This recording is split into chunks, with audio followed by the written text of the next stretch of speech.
My daughter's teacher called me furious and yelling, saying, "Your daughter got another A." She said it like Zara had done something wrong.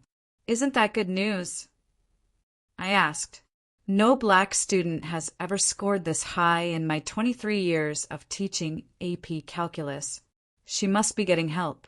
My daughter studies 6 hours every night. Someone is feeding her answers. I've been watching her during tests. She finishes too fast because she actually knows the material.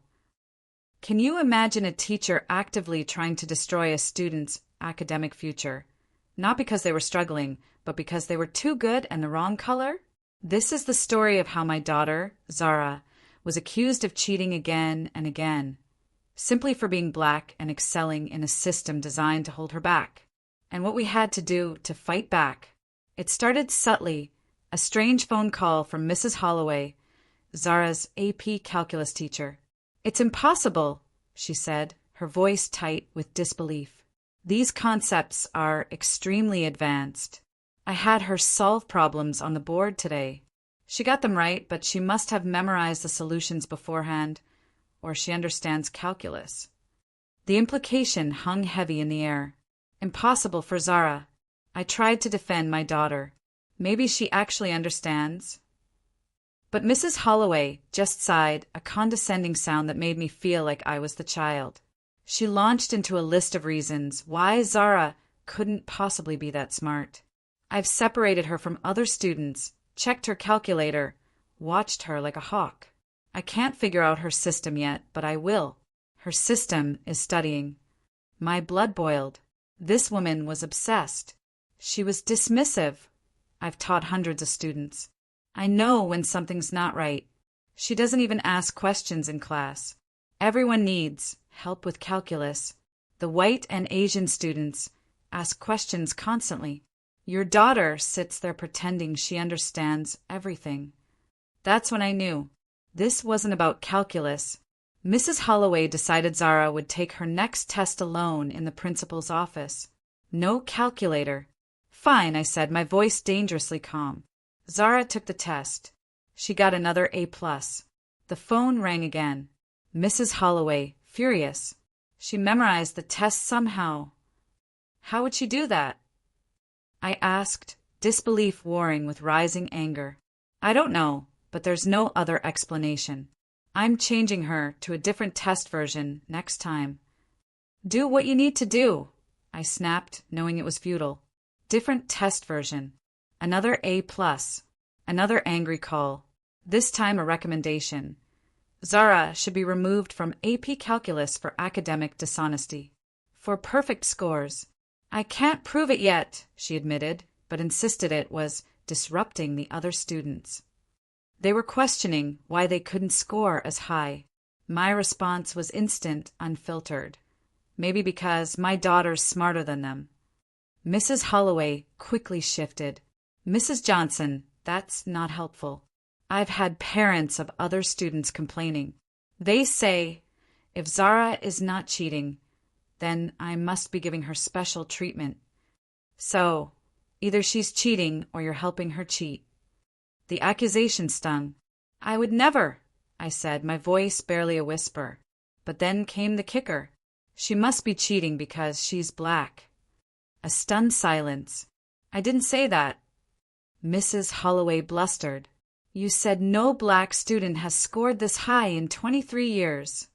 I countered, my voice shaking with a cold fury. "That's just a fact."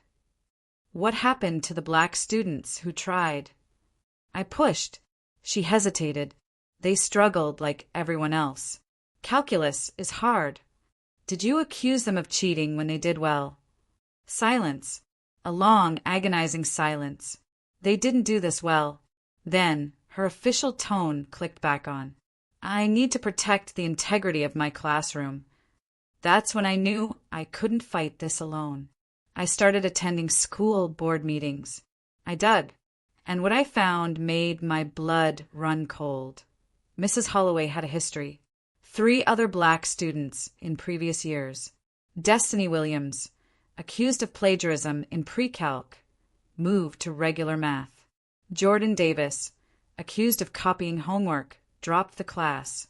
Malik Turner, tested in isolation. So many times he developed anxiety, switched schools. I tracked down their parents. We met. We compared notes. It was the same chilling script, word for word. Doesn't ask questions. Finishes too quickly. No black student has ever. Must be getting help. The principal, Mr. Yates, wouldn't listen. Mrs. Holloway is our most experienced math teacher. If she has concerns, they're valid. Her only concern, I spat, is that my daughter's black and good at math. That's a serious accusation, he said, his face hardening. So, is accusing my daughter of cheating with no evidence. Then came the International Math Olympiad qualifier exam. Top scorers from each state compete nationally. Proctored by external evaluators, filmed, no accusations possible. Zara registered. Mrs. Holloway found out. She called me immediately, her voice laced with panic. She can't take that exam. Why not? She's not ready. It'll hurt her confidence when she fails. Let her try, I insisted, a dangerous glint in my eye. I forbid it as her teacher. You can't forbid standardized tests. If she fails, it reflects badly on my teaching. She actually said that. The hypocrisy was astounding. I thought you said she was cheating? How would her failure reflect on you? I waited, savoring her stammering. I just don't think she should take it. Zara took the test anyway. She scored in the top 5 for our state, the only student from our school to qualify for nationals. The local newspaper wanted to do a story. They interviewed Mrs. Holloway about her, star student. My jaw dropped when I read the article. I always knew Zara was special, she gushed. I pushed her hard because I saw her potential. Some teachers might have doubted her, but I never did.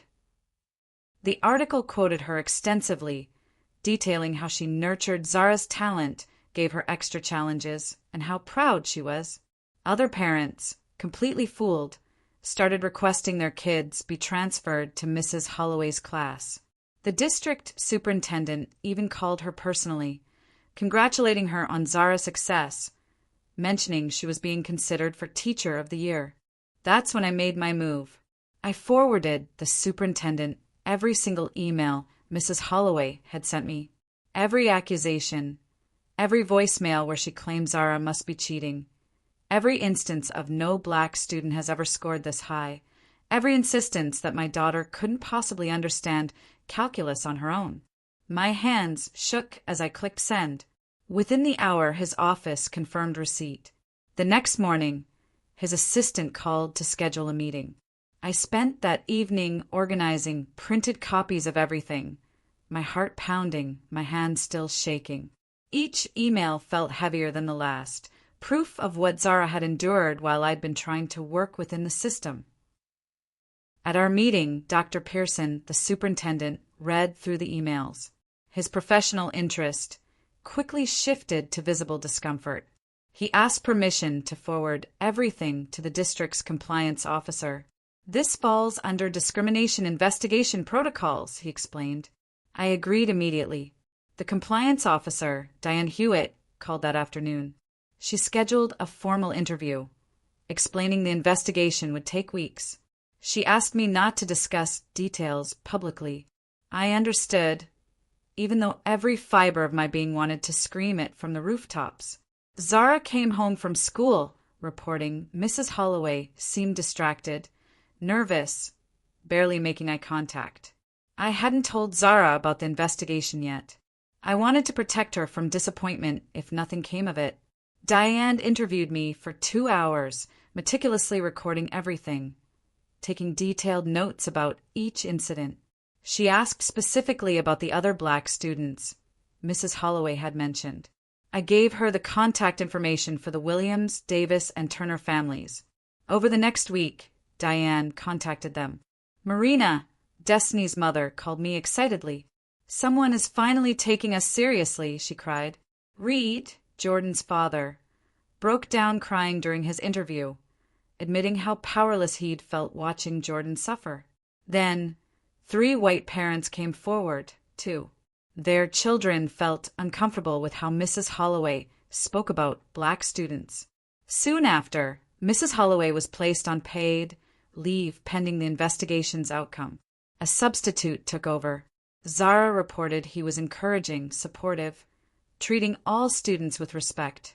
The contrast was stark. The newspaper reporter who wrote the first article contacted the district.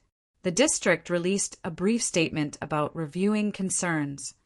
I even received an anonymous email from a former colleague of Mrs. Holloway's, describing similar patterns of bias over the years. They were afraid to come forward publicly, but wanted me to know this had been going on for a long, long time. The investigation expanded. Dozens of interviews. A clear pattern emerged. Mrs. Holloway treating black students with suspicion while praising white and Asian students for the same achievements. Students described her making comments about who naturally excels at mathematics. 3 weeks in, Diane interviewed Mrs. Holloway. According to the report summary I received later, she defended her actions as maintaining academic standards and insisted she treated all students equally. While the investigation continued, Zara went to the Math Olympiad national competition. She performed well, though didn't place in the top 10. But being around other mathematically gifted students who respected her abilities, that helped heal some of the damage. The school board held a closed session. Marina, Reed, and I attended the public comment period beforehand. We each spoke for 3 minutes, our voices firm, our stories undeniable. The board president acknowledged concerning patterns.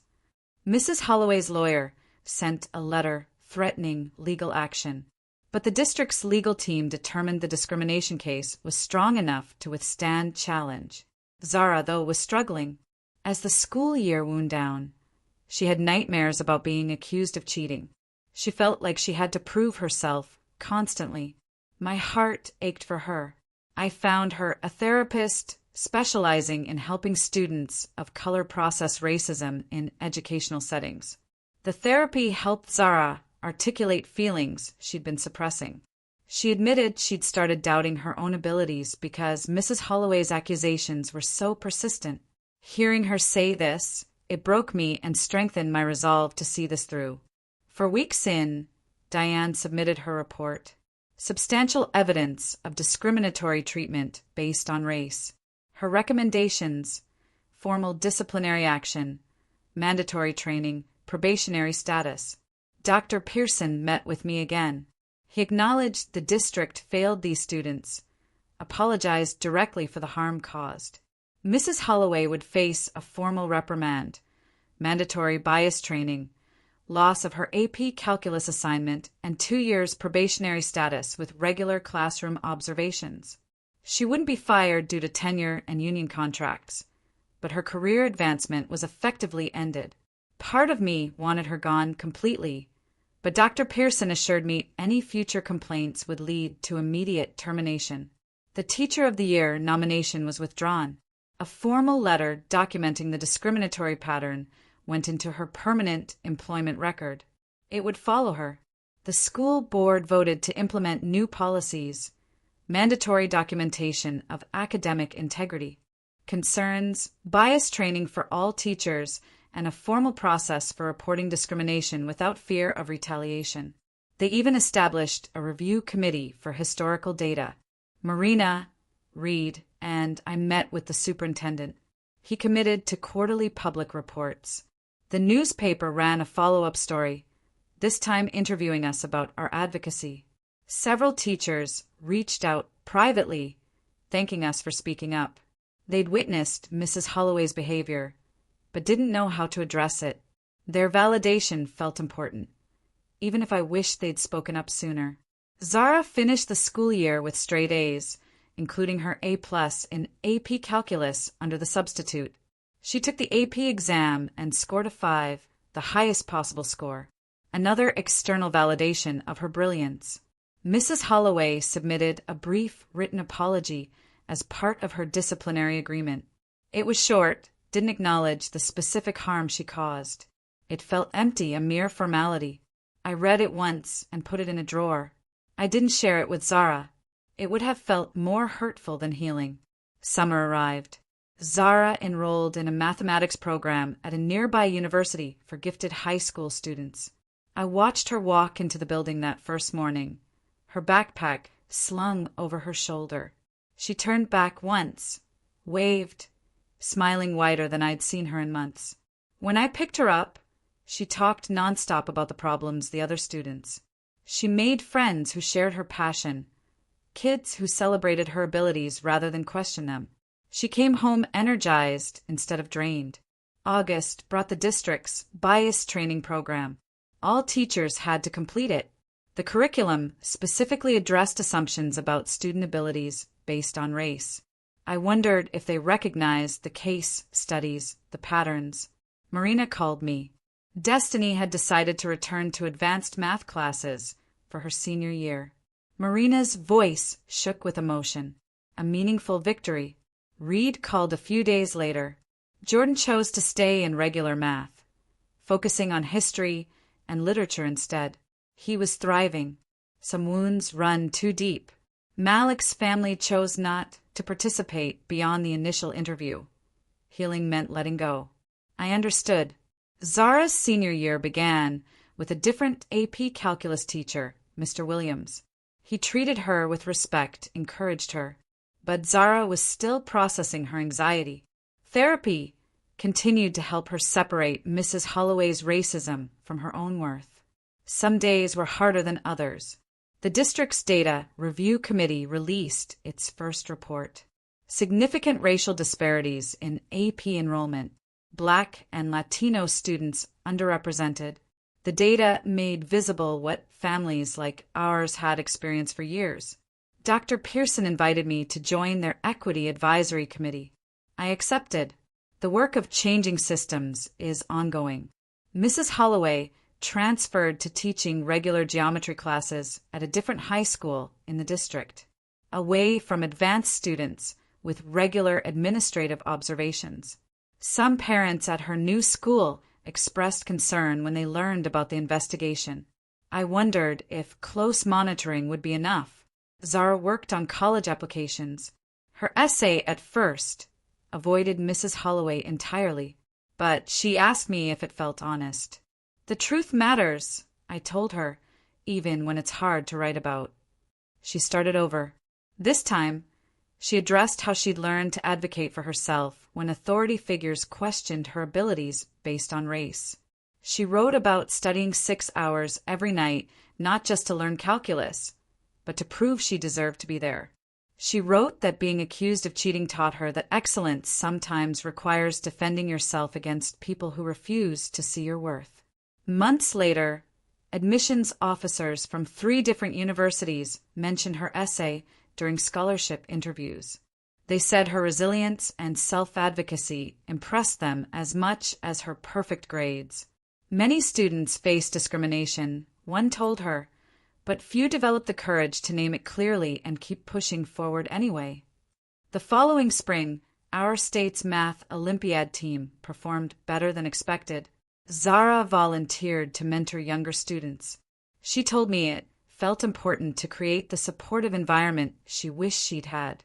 Watching her help a nervous freshman, I saw her transform pain into purpose.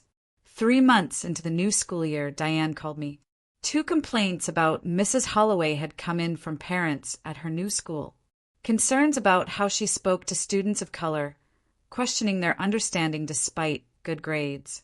Her probationary status meant these complaints triggered an immediate investigation.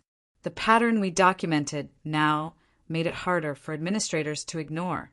Our advocacy had created accountability mechanisms that protected other families. I thanked Diane, asking her to let the new families know they weren't alone. Then, a thick envelope arrived from Zara's top choice university. Full tuition, plus a stipend for books and research. She read the letter twice, then looked up at me, tears streaming down her face. Happy tears, relief tears, validation tears. She'd worked so hard for this moment. The acceptance proved what I'd always known. what Mrs. Holloway tried to deny. Zara belonged in advanced mathematics. I framed the letter and hung it on the living room wall. It was a physical reminder that Zara's abilities were never in question, despite attempts to undermine her. The external validation felt like the final word. Every time I walked past that frame, I felt grateful we'd fought back. It represented Zara's resilience and our family's refusal to let racism define our daughter's future. The school board recognized Zara for her achievements. After the public meeting, 3 board members approached me privately. They apologized for not addressing concerns about Mrs. Holloway sooner. One admitted she'd heard rumors for years but hadn't pushed for investigation. Our advocacy changed how the board thinks about responding to discrimination complaints, she said. Destiny also received college acceptances. Marina called me, crying happy tears. Destiny had rebuilt her confidence. We celebrated, acknowledging that we did what we could when we understood the full pattern. Our daughters were succeeding, and that mattered more than dwelling on the past. The district's new academic integrity documentation policy released its first annual report. Data showed referrals were now raised more equally across racial groups. Before the policy, Black and Latino students received academic dishonesty referrals at 3 times the rate of white and Asian students. After, the rates were nearly equal. The data proved the policy was working. Mrs. Holloway submitted her resignation, citing personal reasons. Everyone knew she was leaving rather than teach under probationary observation. Some might say we drove a dedicated teacher out, but I knew we held an educator accountable for harming students over decades. It felt like incomplete justice, but more accountability than most discriminatory teachers ever face. The high school posted job openings for 2 new math teachers.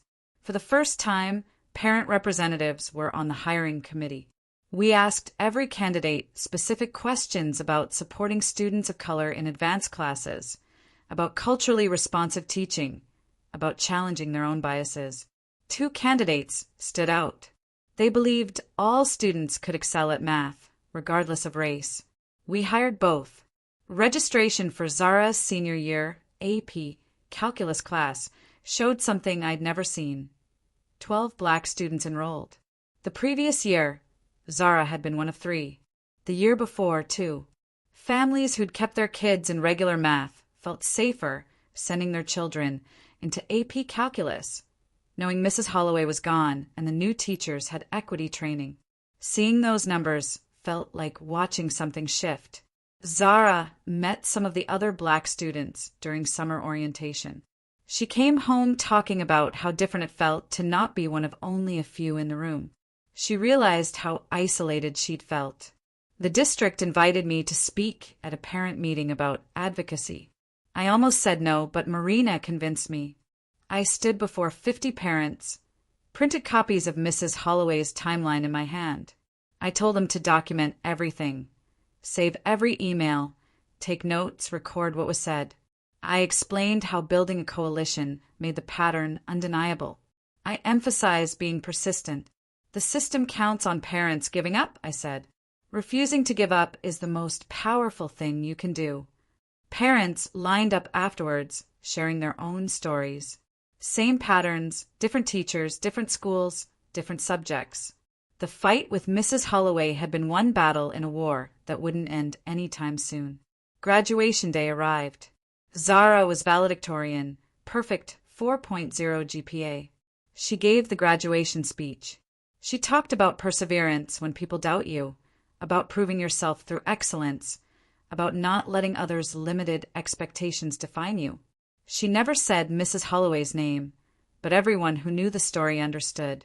She thanked me and her other supporters. Her voice stayed steady, strong, and clear. The audience gave a standing ovation.